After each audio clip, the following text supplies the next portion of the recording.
तो आज हम लोग वेक्टर कैलकुलस का एक बहुत ही important formula Frenet Serret formula prove करने वाले हैं। तो सबसे पहले जो स्टेटमेंट है that is the relation between T vector N vector V vector. यहाँ पर टी वेक्टर का मतलब है यूनिट टेंजेंट, एन वेक्टर का मतलब है principal normal and B vector का मतलब है बायनॉर्मल वेक्टर। ओके, सो जो तीन यहाँ पर फॉर्मूलास है that is D T vector D S equals to kappa N vector, D N vector D S is equals to tau B vector minus kappa T vector. Then third one is dv vector ds is equals to minus tau n vector.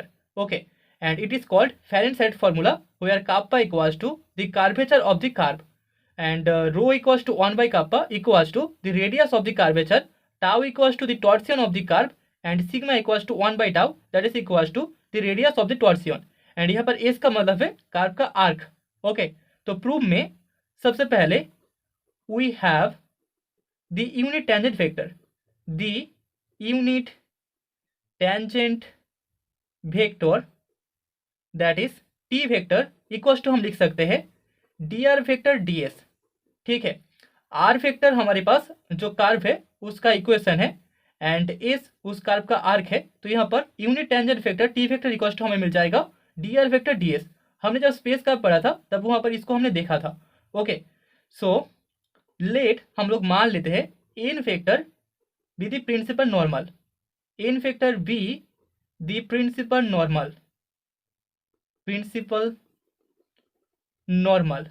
तो यहां पर हम बोल सकते हैं therefore T vector and N vector दोनों एक दूसरे का परपेंडिकुलर होगा, दोनों के बीच 90 डिग्री एंगल रहेगा. So T vector is perpendicular to N vector. Okay, now also यहां पर हम लोग बोल सकते हैं T vector dot product T vector is equals to magnitude of T vector इसका square that is equals to हमें 1 मिलेगा. Okay, so this imply D D S of T vector dot T vector that is equals to 0 होगा क्योंकि constant का जो जो derivative होता है दैट इज इक्वल्स टू 0 होता है. And this imply D T vector D S dot product T vector plus t vector dot product dt vector ds is equals to 0 and this imply हमें 2 t vector dot dt vector ds equals to 0 मिलेगा. and this imply t vector dt ds equals to 0 होगा. तो यहाँ पर दोनों का dot product equals to 0 हो रहा है, मतलब कि हम बोल सकते हैं ये दोनों भी एक दूसरे के साथ 90 डिग्री एंगल बनाता है. So this imply t vector is also perpendicular to dt vector ds. Okay, तो t vector and dt vector ds अगर दोनों एक दूसरे का परपेंडिकुलर होता है सो देयरफॉर हम बोल सकते हैं dt vector ds is parallel to n vector. हमें पता है t वेक्टर n वेक्टर के साथ परपेंडिकुलर होता है. अभी अगर dt vector ds T vector के साथ भी परपेंडिकुलर हो जाए तो हम बोल सकते हैं यहाँ पर एन वेक्टर के साथ D T vector D S parallel होगा. Okay, N vector is parallel to D T vector D S. Okay, so this imply हमें मिल जाएगा D T vector D S is equals to kappa N vector where जहाँ पर kappa is equals to the curvature of the curve is equals to the curvature of the curve. Okay, तो यहाँ पर हमें पहला इक्वेशन मिल चुका है d T vector D S is equals to kappa N vector. Okay, तो अभी हमें पता है B vector is equals to T vector cross N vector. जो बायनॉर्मल वेक्टर है वो tangent vector and principal normal vector दोनों के साथ परपेंडिकुलर होता है. So B vector is equals to T vector cross N vector.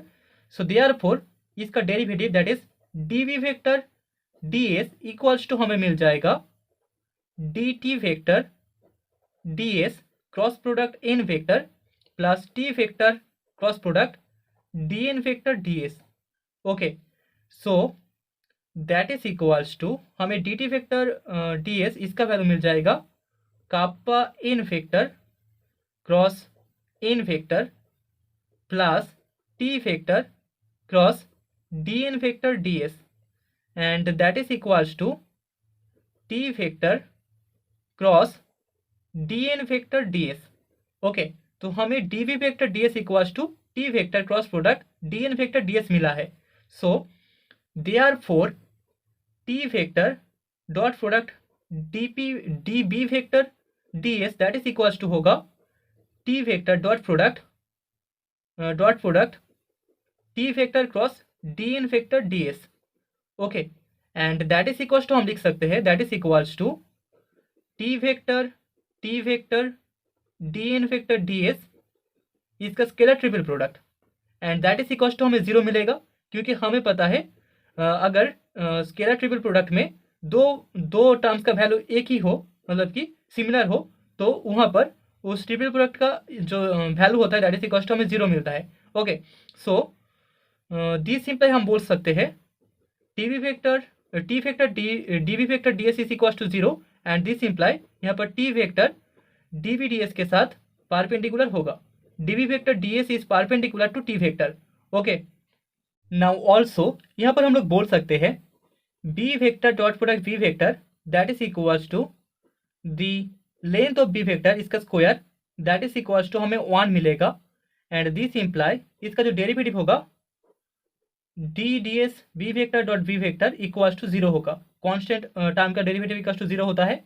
So this imply to B vector D B vector D S is equals to 0, and this imply यहाँ से हमें B vector D B vector D S equals to 0 मिलेगा, मतलब कि ये दोनों भी perpendicular होगा, दोनों के बीच 90 डिग्री एंगल होगा। So D B vector D S is perpendicular to B vector. Okay, so therefore हम बोल सकते हैं D B vector D S is parallel to N vector. ठीक है, हमने इससे पहले शो किया था D B vector D S T vector के साथ 90 डिग्री एंगल बनाता है। अभी यहाँ पर हमने शो कर दिया बी वेक्टर के साथ भी 90 डिग्री एंगल बनाता है, मतलब कि D B vector D S N vector के साथ पैरेलल होगा।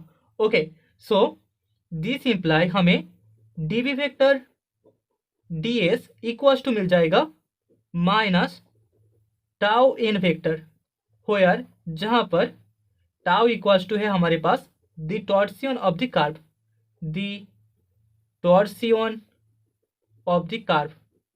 ओके, तो that is the third equation of the Frenet Serret formula.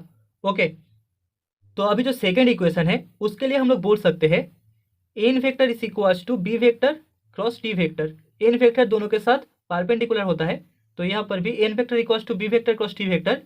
So therefore d N vector D S is equals to हमें D we vector D S cross T vector plus b vector cross d T vector D s मिलेगा, and that is equals to minus tau n vector cross T vector plus b vector cross kappa N vector मिलेगा। Okay, so that is equals to हम लिख सकते हैं tau B vector minus kappa T vector. Okay, तो यहाँ पर d N vector D S इसका value equals to हमें tau B vector minus kappa T vector मिल चुका है। Okay, so hence the Frenet Serret formula. Okay, तो यहाँ पर हमने फेरेंट-सेरेट फॉर्मूला प्रूव कर दिया है। फॉर्मूला, तो अभी हमारे पास एक क्वेश्चन है, एंड क्वेश्चन में हमें बोला गया है so that the Frenet Serret formula can be written as D T vector D S equals to W vector cross T vector D N vector D S is equals to W vector cross N vector, and D we vector D S is equals to W vector cross B vector, and find W vector. ठीक है, तो solution में first of all हम लोग फेरेंट-सेरेट formula लिख लेंगे। दी Frenet Serret formula is dt vector ds is equals to kappa n vector, then dn vector ds is equals to tau b vector minus kappa t vector, and dv vector ds is equals to minus tau n vector। ठीक है, ये हमें पता है। अभी dn vector ds equals to tau B vector minus kappa T vector, that is equals to, हम लिख सकते हैं tau t vector cross N vector, b vector को हम लोग ट्री वेक्टर क्रॉस एन वेक्टर लिख सकते हैं, plus kappa b vector cross N vector. ठीक है, तो टी वेक्टर का वैल्यू यहाँ पर b vector cross N vector हो जाएगा, minus b vector cross N vector होगा, तो यहाँ पर जो माइनस था वो प्लस हो जाएगा। Okay, and that is equals to अगर यहाँ से हम एन वेक्टर को कॉमन ले लें तो हमें मिल जाएगा tau t vector plus kappa b vector cross N vector. Okay, now that is equals to हम लोग लिख सकते हैं डब्ल्यू वेक्टर क्रॉस एन वेक्टर, जहां पर डब्ल्यू vector is equals to tau t vector plus kappa b vector. ठीक है, तो यहाँ पर हमें d N vector D S is equals to W vector cross N vector मिल चुका है। ओके, तो अभी हमें पता है d T vector D S is equals to kappa N vector, and that is equals to हम लिख सकते हैं tau tau t vector cross T vector plus kappa b vector cross T vector, and that is equals to अगर हम लोग T vector को common ले लें तो यहाँ पर हमें tau t vector plus kappa b vector मिलेगा cross T vector, so that is equals to W vector cross T vector. ठीक है, तो यार जहाँ पर हमारे पास डब्ल्यू vector equals to similarly tau t vector plus kappa b vector होगा, यहाँ पर वैल्यू सेम है, सो यहाँ पर हमने d T vector D S equals to लिख लिया है डब्ल्यू vector cross T vector. Okay, now also d we vector D S is equals to minus tau n vector, and that is equals to हमें tau t vector plus kappa b vector cross B vector मिलेगा, and that is equals to होगा डब्ल्यू vector cross B vector. Okay, and यहाँ पर भी हो यार W vector is equals to होगा tau t vector plus kappa b vector. Okay, तो यहाँ पर तीनों केसेस में डब्ल्यू वेक्टर का value equals to tau t vector plus kappa b vector हो रहा है। सो हेंस हम लोग बोल सकते हैं हेंस डब्ल्यू vector is equals to tau t vector plus kappa b vector when dt vector ds is equals to w vector cross t vector, dn vector ds is equals to w vector cross n vector, and dv vector ds is equals to w vector cross b vector. Okay, that is the result.